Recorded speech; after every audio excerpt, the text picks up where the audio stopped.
So here's the guitar, guys. It's complete and it's ready to play. I 3D printed this part. Basically just pushed it in. It works fine. So that's just an idea of what you can do if you want to improvise a bit. The other option. This is an Epiphone Deluxe tuning peg. It fits exactly and is very similar to what we have here. The only problem is the holes to screw it in are smaller than the existing tuners. We can just drill them out to the same size.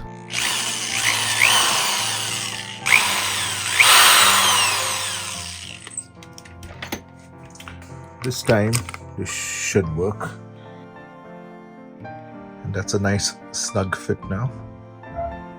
Looks almost like the same set. We also have a missing ferrule on the headstock.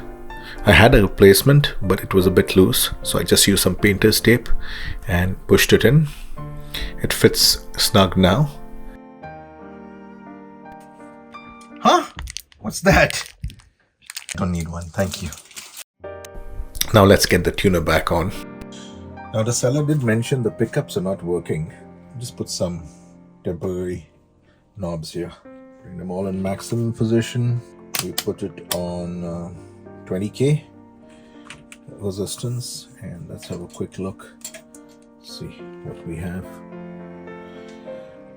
So you have 14 right now, which is pretty hot. That's in the center position. Interesting. And if I go to the bridge position, at least which we think is the bridge, we have 14.68. Okay, that's interesting. 14.68, and here in the neck position we have. That's why they were both 14. So there's a problem with the neck, and that makes sense because you shouldn't have 14 on the bridge and then 14 in the middle position. Let's try and figure out what's happening at the back. Someone decided that they could just wrap the pickup around. Okay, so what we're gonna do, this is a mess over here. This is gonna be hard to do on the camera, but I'm going to get in there and just solder this to ground.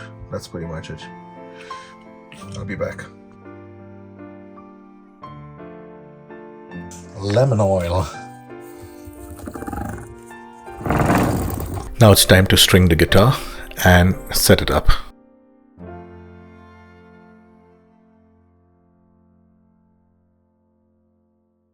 That Epiphone Deluxe tuner fits so nicely here. You can't really tell the difference. And the ferrule is lodged in.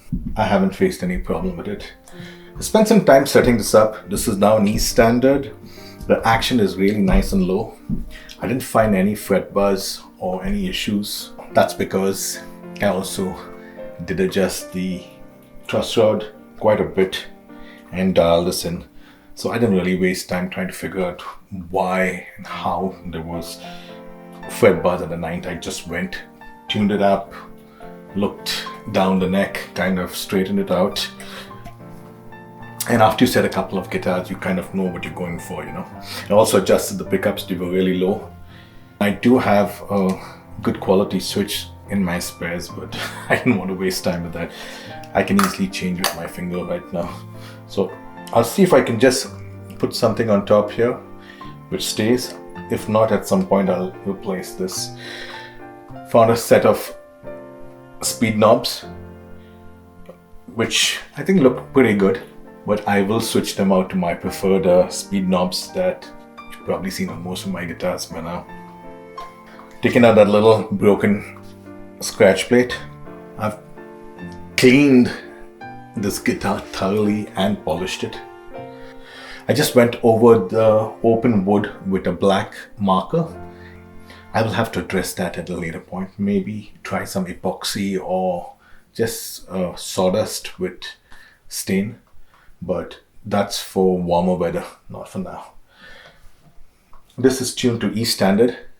Let's have a quick listen. I'm going to go through the Marshall.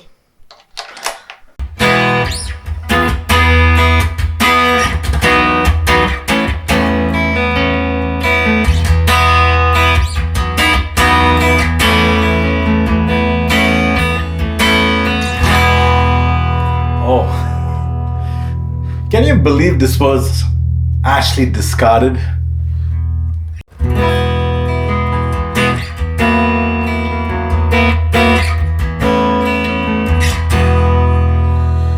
Let's go to the bridge pickup now.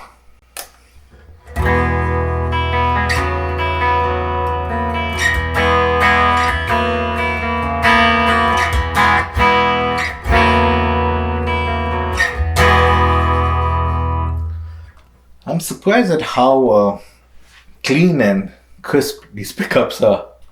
Let's put on some dirt.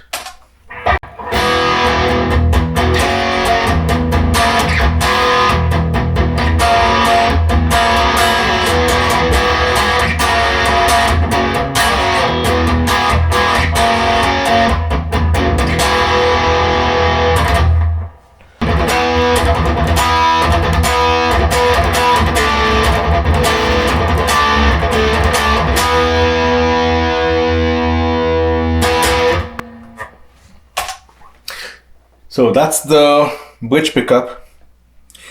Took a little while to really dial this in and get it to sound its best. And just to give you an A/B comparison, hang tight. Let's compare it to this other Chibson. This is probably the nicest Chibson I have played till date.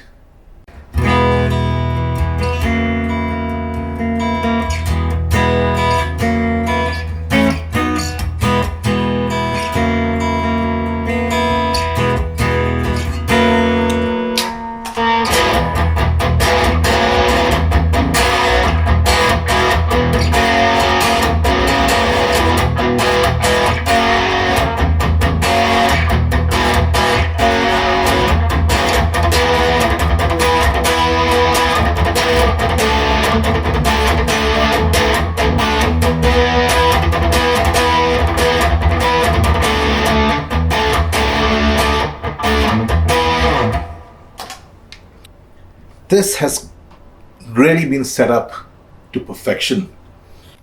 This one is slightly easier to play.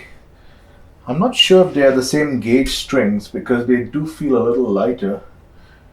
Now these are also older strings, but one thing for sure, these frets are quite rough compared to this. I did some fretwork on this, so probably that has made a difference.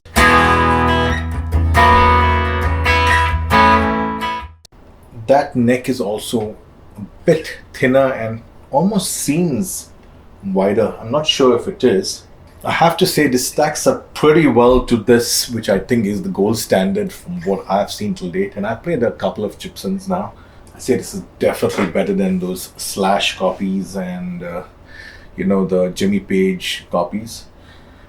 I'm not sure what type this is, so if again you have some indication, let me know in the comments and share it with all of us. Let's do one final test and compare this with the real deal. Okay, and here's my workhorse. This is the Gibson Studio, which I play most of the time on.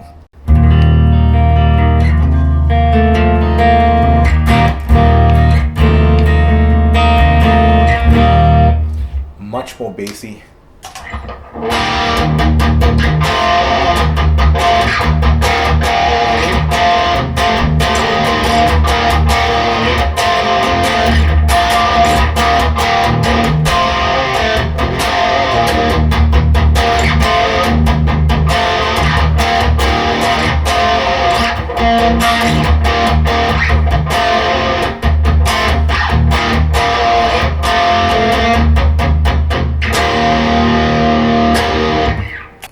Great guitar for sure. It's got much more dynamics and oomph, if I can call it that, but also comes at a much higher price tag. So at the end of the day, it all depends on where you're at and what kind of guitar makes you happy and inspires you. Let me know what you thought of this guitar. It was a lot of fun putting together a quick recap. Had to clean it up thoroughly, replace the knobs, tighten all the ports, resolder the neck pickup, give it a thorough setup, polish the frets, adjust the truss rod, replace the tuner, replace a missing ferrule, just tidy that up a bit, so it's not so visible. That's pretty much it, guys. A nice quick weekend project, a lovely guitar find. I'm going to road test this a bit just to see how it holds up for the whole set.